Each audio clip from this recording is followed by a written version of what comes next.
I think of the values of the greatest generation, their love for each other, their values that they kept, and their love of God that kept them through, and I think that's a lesson for us today.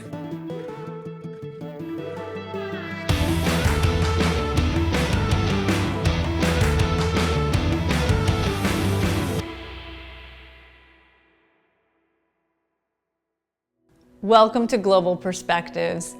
As Russia's war on the Ukraine rages on, I bring to you a guest who in his new book reminds us of how America stood up to evil during World War II and the personal sacrifices made by the men and women who served in that war, as well as those who were left behind in the U.S. Join me. Chris Mitchell, thanks so much for joining me on Global Perspectives. Great to be with you, Ellie. Chris, I'm so excited to talk about the book that you just recently published. It's called Dearest A.J, The Letters That Kept Love Alive Through the Midst of War. Chris, this book, tell us a little bit about how it came about. Well, Ellie, when my mother passed away in 2002, my sister discovered about 77 letters and notes that my father, Mitch, had written to my mother, and he called her AJ, called her Dearest AJ. And these letters were a family treasure that documented two things, Ellie. First of all, the love that my mother and father had for each other, and also they documented the wartime experiences of my father. The letters began on May 8, 1943, and they ended actually in November 1946. And he went in North Africa, he was in Sicily, he was in Italy, he was in the 54th Medical Battalion, and what he had to do is set up field hospitals, and he directed ambulances to and from the front lines. And for us, it was just a remarkable revelation of their romance, their courtship. They weren't married before the war, they met before the war, and you can just see a love story unfolding.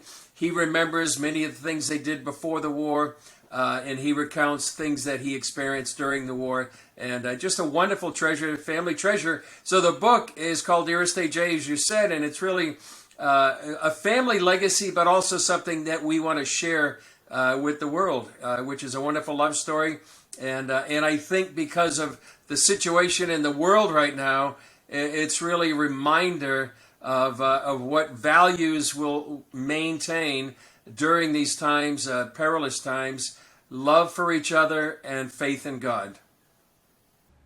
Exactly right, Chris, and I wanted to delve into that with you a bit. I read the book cover to cover. It was really a touching experience for me to read this because, as you said, it's not just the documentation of the love between an American soldier and his beloved back home during World War II, but it's also the documentation of the experience of an American soldier serving overseas. What's your thinking on your father and that entire generation of men who served overseas during World War II? Well, Ellie, I think they had a character, and they had a value system that allowed them to really fight against the evil of their day, fascist Nazi Germany. They had a purpose. And I believe they felt they had a distinction between what was good and what was evil, and they would dedicate their lives. Many of them, like my dad, put their lives on the line because they were fighting what they felt was something that was worth dying for. And then obviously somebody like my dad's AJ, my mother, somebody worth living for. And I think that's why that's the character, I think the criteria, the characteristics of the greatest generation. We all owe them a debt of gratitude because of the service that they had, and they won our freedom in that generation. Chris, the book is rather poignant. There are times when your father writes, for example, on January 9th, 1944, that he hopes and prays that this mess will be over soon. And he goes on to say, you know, dear, the people in the U.S. don't know how lucky they are. That particular phrase of how fortunate we all are to live in the United States really resonated with me. What do you feel he was talking about back then, and do you think it's still relevant to us today? Very much so, Ellie. You know, that was true in 1944. I think it's true in 2022. In fact, one of my favorite letters begins just sort of like that. It says, this was May 8, 1943, and he said he arrived safely somewhere in North Africa. When this messed up world settles down, I will be able to tell you in the fullest detail the episodes of my travels. And I think that was a theme, as you mentioned in 1944. He mentioned how lucky the people in the U.S. Were. And I think, you can look at the people that are suffering right now in Ukraine, and just the standard of living that we're used to, the freedoms that we're used to in the United States. I think sometimes we take that for granted. But there are many people around the world, millions and millions, if not billions of people, that don't have the same kind of privilege, the same kind of freedoms, the same kind of opportunities that we have in the United States. The United States is just a remarkable nation in the history of the world, and we need to defend the freedom, the opportunities that we have as Americans. Exactly right, Chris. And so do you have a sense that he and his fellow soldiers knew that they were fighting for America's freedom? Very much so. Oh, yeah, that's a theme in the letters as well. Fighting for their freedom and fighting for that the kind of way of life that he was used to. You know, he was born in 1913, so he lived through the Roaring '20s, lived through the Depression, and then experienced World War II. But he knew what they were fighting for, and he knew the privileges that they had and the life that they had. The other thing, Chris, is that he has a number of close calls, whether it's the fact that he almost walks into German invaded areas, or actually does wind up in German controlled areas and has some quick thinking. He is a leader in his battalion and manages to get his men to safety.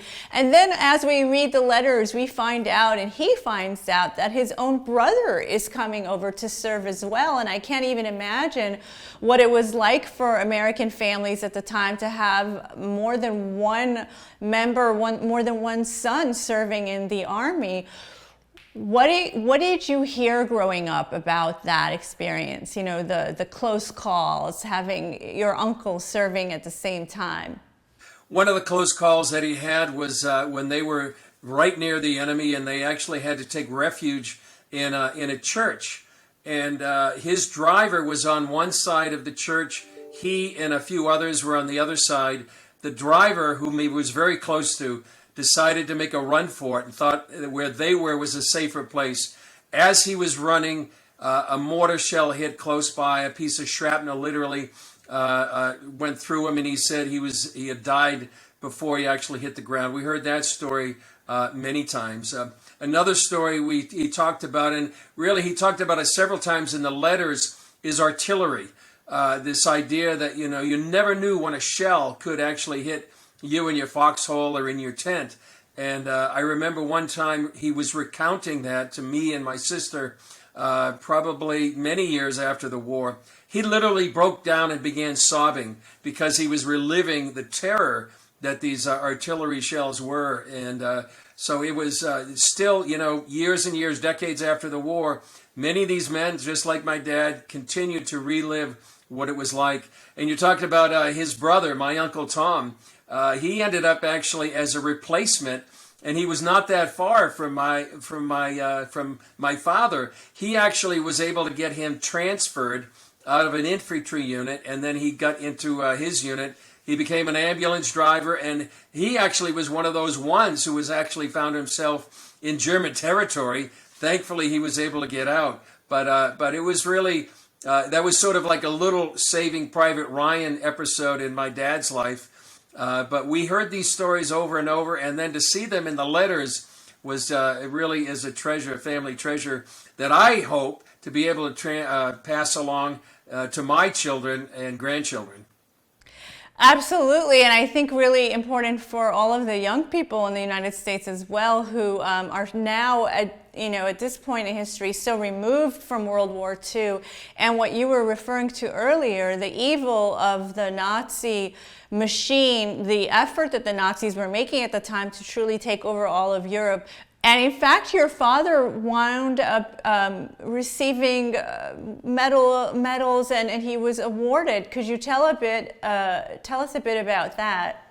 Yeah, he won the Bronze Star. He was decorated, I should say. That's right. He won the Bronze Star, and for his meritorious service, in a certain period of the campaign, he won, combat certificates for different of the campaigns, especially in Italy.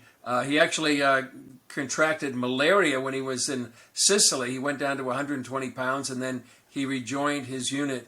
But he, and had a good conduct medal. I have it there on my wall, in the room right now. I gave actually the Bronze Star to my son, so he can perhaps pass it on to his son.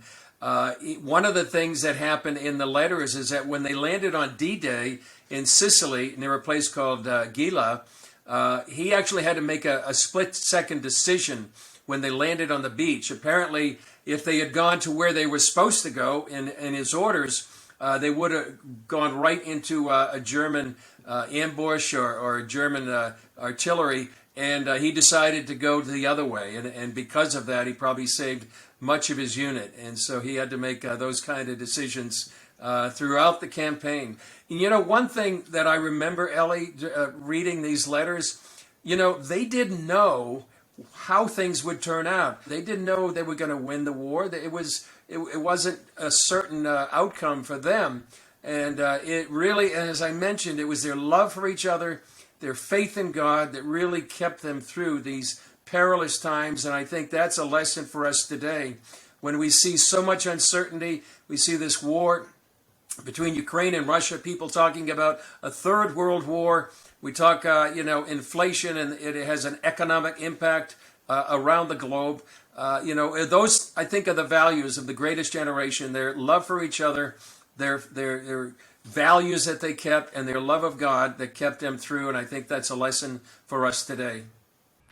Yeah, indeed. It does feel like one of my last guests on this show called it a global meltdown. And it does feel that we are in perilous times. And I do hope that all of us can take lessons from that generation. And again, what they did to face down evil, as you said, Chris, not knowing where things would end and how things would end, they put their lives on the line to fight the good fight for the United States and for the world community. Chris, in fact, in the book, you describe the hardship they went through. He comes back to the U.S. and very quickly they arrange for the marriage of your father and mother, and they start their new life. At first, kind of moving from place to place, and they eventually settle down in Massachusetts. The letter that brought me to tears, surprisingly, was the one that your father wrote to your mom after the wedding, when they move into their first apartment, where he feels the need to kind of send her this final love letter. It was really touching to me, Chris. And in this letter, he says, "I wish so much for you and me. I hope that God will be good to us and protect and bless our home."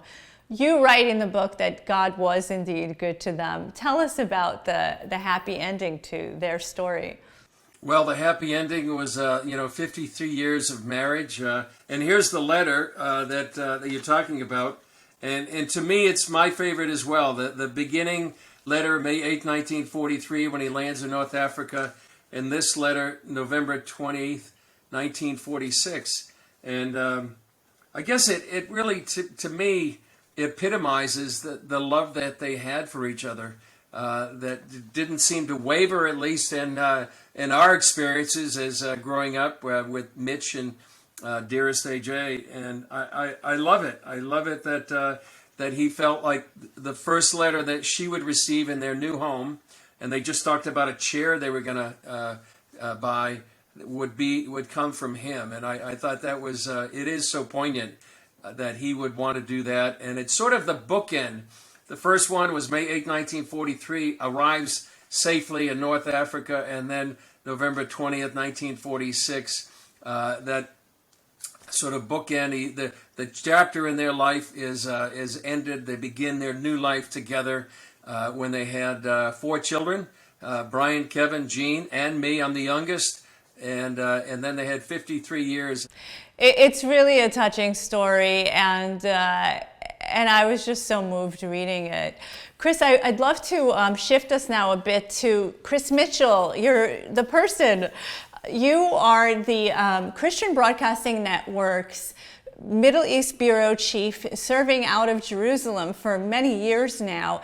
And I'd love to hear a little bit about your experience in that role. Chris, what is it that you find most surprising in terms of your coverage of issues in Israel, the Middle East, and what you're seeing other media companies like CNN and other BBC, you know, all the international outlets that are based in Jerusalem? What are you finding surprising about the work? Well, there's a contrast, a large contrast, I think, Ellie, in between some of the reporting we may do and others like CNN or BBC. Sometimes I think the contrast is most striking during times of conflict. And we've had the ability to cover many of the wars between Hamas and Israel, and we've been down there on the Gaza border. Now, when you describe the war, particularly in Gaza, and it's happened 2008, 9, 2012, 2014, and just last May in 2021. It's the way that the media portrays Israel's handling of the war. Now, when you realize that Israel takes such great pains to avoid civilian casualties, however, sometimes the media in the world just describes that this sort of indiscriminate shelling by Israel. But these are targeted strikes. These munitions are designed not to go too far. Unfortunately, because of what Hamas does, unfortunately, civilians can be killed or injured during these conflicts. But I think the way the world's media portrays Israel is far different than I believe what is actually happening. Chris, so you're a journalist on the ground there. Part of what I understand the dynamic is first of all, and here's the irony, Israel is safe. So you get the Middle East bureau chiefs from all these international outlets, and they want to, let's say, cover all the conflicts in Lebanon, in Iraq, you name it, in Syria, but they're based out of Jerusalem because Israel is a safe country, it's a democratic country, they have freedom of movement, etc. And so what winds up happening is that they also have this obsessive coverage of the small little Jewish state of Israel. What's your experience with all that? Well, sometimes many of the reporters or the correspondents of the bureau chiefs, some do stay for a long time, but many come in for maybe 2 or 3 years. Sometimes it's very hard to get a grasp on the conflict and the situation. It is complicated, and sometimes there are parts of the obfuscation, I think is a good word. Sometimes there are elements or people with an agenda to muddy the waters. Let me give you an example. Not too long ago, we went to Ramallah to go to a press conference with the Palestinian Prime Minister. Now, he's quite a very communicator. He's suave. He's very articulate, even eloquent. And myself and my colleague who were there, we were thinking to ourselves, if you didn't know, if you didn't have any background on the situation, if you didn't have any context of what's going on, you would just believe him, verbatim. But many of the things, and I'll be kind, many of the things that he was saying was simply untrue. And unless you have sort of a historical context and understanding of the background and the context of the situation, you really can get, I think, misled by some of the information or disinformation that sometimes you hear. Chris, and my last question on this subject, I also understand that a lot of times these international journalists, when they go over to either the Gaza border, Gaza side, or the Palestinian-controlled areas, PA-controlled areas, there are handlers that are assigned to them who are biasing, therefore, their coverage of what's going on. Sometimes they're even setting up these, what people are calling Pallywood, like Palestinian Hollywood. They're setting up these scenes where they put children or women in situations where they're throwing rocks, let's say, at Israeli soldiers, and the Israeli soldiers are being restrained. But the whole thing is a setup. That's right, yeah. Have you seen these kinds of things? Well, you know, I can tell you about what happened in Gaza in 2014. It happens probably in most of the conflicts, is that when you go in there, and one of my colleagues did in 2014, there are certain things you cannot report on unless, on pain of death. Let me put it that way. In other words, if you report on certain things, if you maybe videotape a mortar that's beside a hotel, Hamas may threaten your life. And actually Hamas actually asked certain people to leave because they might put something on Twitter or social media, and so they control the narrative, and so that's very difficult. That makes the challenge to be able to report effectively and truthfully of what's happening. And I'll mention this too, Ellie. When I first came here many years ago, I interviewed a man named Yigal Karman. He's actually who started what's called MEMRI, the Middle East Media Research Institute. And what he began to do was publish what's said in Arabic as opposed to what we hear in English. So it's very important to understand what is being said in Arabic or Farsi or any language here in the Middle East as opposed to what is said in English. And I think that makes a great deal of difference when you're looking at really what's going on here in the Middle East. It's incredible, Chris. I wish that these reporters who, like you, know that they are, being threatened with their very lives if they try to honestly portray what's going on in Gaza as an example. I wish more journalists would be honest about all of that with Western audiences. And Chris, I know our time's running out, so my final question to you.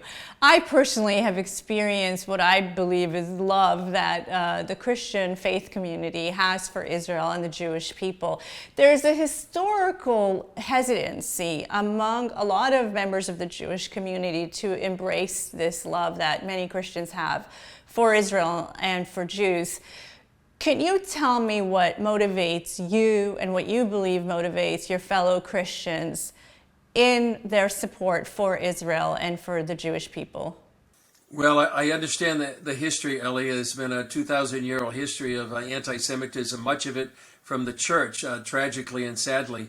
I've experienced in the last 20 years or so, I came here in August of 2000, about 5 weeks after I got here, what's called the Second Intifada began.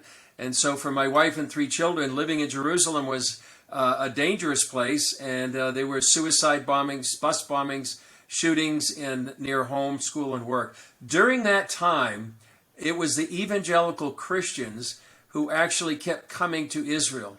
And I think Israelis and Jews began to understand that the evangelical Christians around the world would stand with the Jewish people, stand with Israel during a time of crisis. And during the last 20 years, and I think it's been a phenomenon, is there's been a warming of relations between evangelical Christians and the Jewish community. And we see that institutionalized in things like Christian Friends of Yad Vashem, part of the Yad Vashem Memorial for the Holocaust. They have the Knesset Christian Allies Caucus. We just did a story on that a couple of weeks ago, where Knesset members and leaders of Christian ministries here in the land work together to combat BDS, the Boycott, Divestment Movement, or anti-Semitism. And just a couple of nights ago, I was at the Israel Allies Foundation, which is a sister organization of the Knesset Christian Allies Caucus.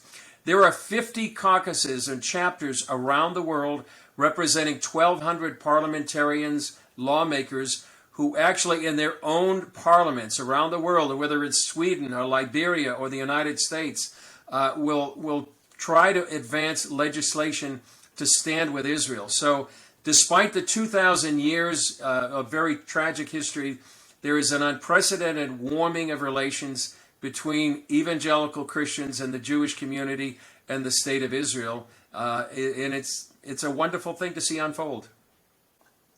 I couldn't agree with you more. And Chris Mitchell, I have to say that you play a big role in that yourself personally.